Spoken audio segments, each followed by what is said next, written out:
بسم اللہ الرحمن الرحیم۔ پہلا سوال ہے جی، تھوڑا سا حیا کے خلاف ہے، لیکن یہ چونکہ اس میں بہت زیادہ ابتلا ہے آج کل، اس لیے میں اس مسئلے کو باقاعدہ ریکارڈ کروا رہا ہوں۔ لیکوریا کے بارے میں کسی نے پوچھا ہے کہ اگر کسی لڑکی کو بیماری کی وجہ سے مسلسل لیکوریا کی شکایت ہو، پانی مسلسل نکلتا ہو، تو کیا اسے ہر نماز کے لیے وضو کرنا ہوگا؟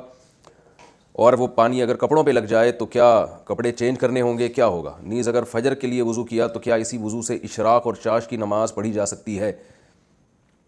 یہ مسئلہ یہ ہے کہ دیکھیں، اس پانی کے نکلنے سے وضو بہرحال ٹوٹ جاتا ہے۔ خواتین کو جو مینسز کے ایام میں جو مینسز آتے ہیں نا، وہ تو مینسز ہیں، ان میں تو نماز بھی معاف ہے، روزہ بھی معاف ہے، روزے کی قضا کرنی پڑے گی، نماز کی قضا نہیں کرنی پڑے گی۔ لیکن مینسز کے علاوہ جو کسی بھی خاتون کو جو بھی پانی آتا ہے، بلیڈنگ ہو، چاہے وہ بلڈ ہی کیوں نہ آ رہا ہو، تو شریعت کی اصطلاح ہے، اس کو استحاضہ کہا جاتا ہے۔ استحاضہ کا مطلب یہ کہ مینسز کے علاوہ جو بلیڈنگ ہو رہی ہے یا اور بھی کوئی بھی نجاست جو نکل رہی ہے، وہ سب استحاضہ ہی کے حکم میں آتی ہے۔ تو اس میں شریعت کا حکم یہ ہے کہ عورت پر لازم ہے کہ وہ اپنے کپڑوں کو بھی پاک کرے اور اپنے جسم کو بھی پاک کرے اور پراپر وضو کر کے نمازیں پڑھے۔ یعنی بار بار بھی اگرچہ اس کو وضو کرنا پڑے تو اس کو بار بار وضو کرنا پڑے گا، لیکن ایک کنڈیشن ایسی ہوتی ہے کہ جس میں وہ عورت معذوروں کی فہرست میں داخل ہو جاتی ہے۔ معذور کا مطلب یہ ہوتا ہے کہ اتنی زیادہ رطوبت جسم سے خارج ہو رہی ہے یا اتنی نجاست بار بار خارج ہو رہی ہے کہ نماز کا پورا ٹائم گزر جائے اور آپ کو اتنا ٹائم نہ ملے کہ آپ باقاعدہ وضو کر کے پاک کپڑوں میں نماز پڑھ سکیں۔ میں دوبارہ اس کو آسان لفظوں میں بتاتا ہوں۔ یعنی زندگی میں کبھی بھی ایسا ہو جائے نا کہ نماز کا پورا ٹائم آپ کا گزر گیا اور آپ پاک کپڑوں میں اپنے آپ کو پاک کر کے وضو کر کے نماز ہی نہیں پڑھ پا رہے ہیں۔ مثال کے طور پر ہم مغرب سے عشاء کی نماز کا ٹائم لے لیتے ہیں، یہ بہت تھوڑا ہوتا ہے۔ فار ایگزامپل، سورج غروب ہو رہا تھا 6:30 پہ اور عشاء کا وقت داخل ہو رہا ہے 7:30 پہ، تو 1 گھنٹے کا ٹائم آپ کے پاس ہے۔ ایک مثال دے رہا ہوں میں سمجھانے کے لیے۔ اب کسی خاتون نے 6:30 بجے وضو کرنے کے لیے مغرب کی نماز کا یعنی ارادہ کیا اور وضو کرنے کے لیے وہ گئیں۔ اب انہوں نے دیکھا کہ بھائی میں وضو کر کے مصلی تک پہنچتی ہوں اور مجھے یہ پانی آنا شروع ہو جاتا ہے، یعنی میرے کپڑے ناپاک ہو جاتے ہیں کیونکہ اس پانی کے نکلنے سے وضو ٹوٹ جائے گا۔ تو انہوں نے دیکھا کہ بھائی میں جیسے ہی مصلی تک پہنچتی ہوں، نماز پڑھتی ہوں، یا تو نماز سے پہلے یا نماز کے دوران، یعنی سلام پھیرنے سے پہلے ہی جو ہے وہ وضو ٹوٹ جاتا ہے۔ تو وہ دوبارہ وضو کریں، پھر نماز کے لیے جائیں تو دیکھا پھر جو ہے نا اس طرح وضو ٹوٹ رہا ہے۔ تو 1 گھنٹے کے دوران ان کو ایک دفعہ بھی ایسا ٹائم نہیں ملا کہ جس میں پراپر پاک کپڑوں کے ساتھ وہ وضو کر کے نماز پڑھیں، پورے 3 فرض ادا کریں، اس میں سنتیں نہ ملائیں، 3 فرض ادا کریں، اور ان 3 فرض میں ایک دفعہ بھی ان کا وضو نہیں ٹوٹ رہا، یعنی ہر دفعہ وضو ٹوٹ رہا ہے، تو یہ اس کی علامت ہے کہ بھئی وہ نماز کا ایک ٹائم بھی، یعنی نماز کا پورا ٹائم ان پہ گزر گیا اس حال میں کہ ان کے لیے پاک ہو کر وضو کرنا پاسبل ہی نہیں رہا ہے۔ تو شریعت ایسی خاتون کو حکم دیتی ہے کہ یہ معذور میں داخل ہے۔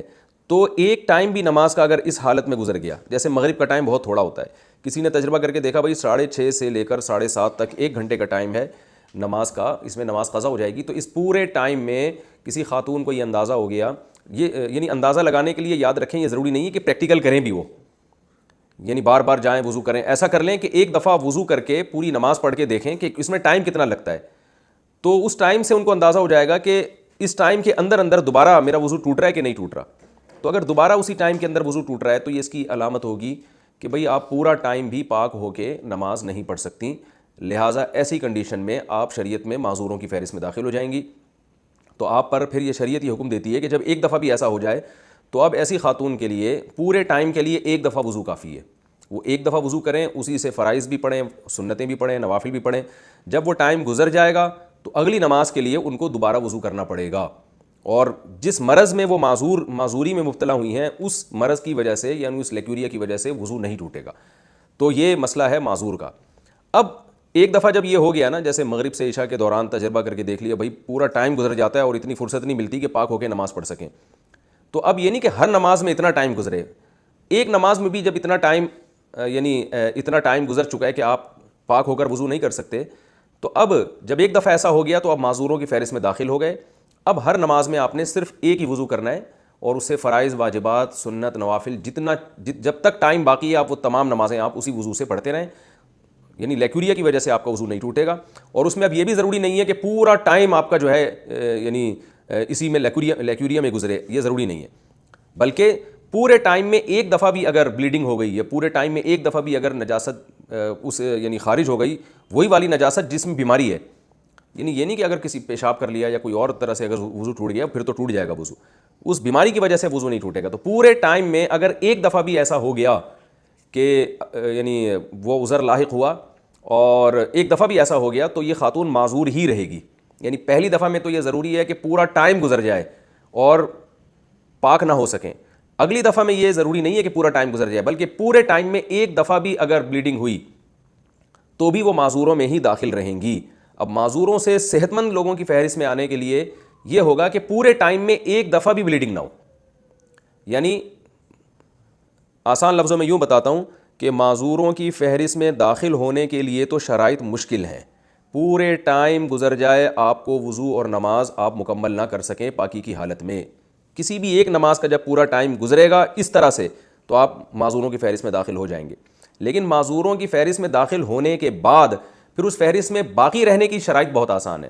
اس فہرست میں باقی رہنے کے لیے اتنا کافی ہے کہ نماز کے پورے ٹائم میں ایک دفعہ بھی وہ عذر لاحق ہو جائے جس بیماری میں آپ مبتلا ہیں. ایک دفعہ بھی ہو گیا تو اس کا مطلب ابھی بھی معذوروں میں داخل ہے. تو معذوروں کی فہرست سے نکلنے کے لیے اب یہ ضروری ہے کہ کسی نماز کا پورا ٹائم آپ پہ گزر جائے اور ایک دفعہ بھی عذر لاحق نہ ہو. مثال کے طور پر مغرب اور عشاء کی 1 گھنٹے میں آپ نے ٹرائی کر کے دیکھ لیا بھائی آپ پاک ہو کے وضو کر کے نماز نہیں پڑھ سکتے، تو اس کا مطلب یہ ہے کہ آپ معذوروں کی فہرست میں داخل ہو چکے ہیں. اب آپ نے دیکھا کہ عشاء کے وقت سے لے کے صبح صادق تک پورا ٹائم گزر گیا، ایک دفعہ بھی اگر لیکوریا ہوا ہے اور بلیڈنگ وغیرہ ہوئی ہے تو بھی آپ معذور ہیں. اور ایک نماز کا ٹائم ایسا آیا جیسے ظہر سے لے کے عصر تک کا ٹائم، پورا ایسا ٹائم آ گیا کہ اس میں ایک دفعہ بھی بلیڈنگ نہیں ہوئی، تو اس کا مطلب آپ دوبارہ صحت مند لوگوں کی فہرست میں داخل ہو گئے ہیں اور وہی حکام ہیں جو صحت مند لوگوں کے ہوتے ہیں.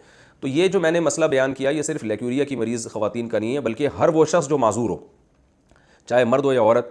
بعض مردوں کو یہ بیماری ہوتی ہے، پیشاب کے قطرے ان کے ٹپکتے رہتے ہیں، بار بار وضو ٹوٹتا رہتا ہے. بعض لوگوں کو گیس کی بیماری ہوتی ہے، ہوا بہت زیادہ خارج ہوتی ہے ان کے پیٹ سے تو وہ وضو نہیں روک سکتے.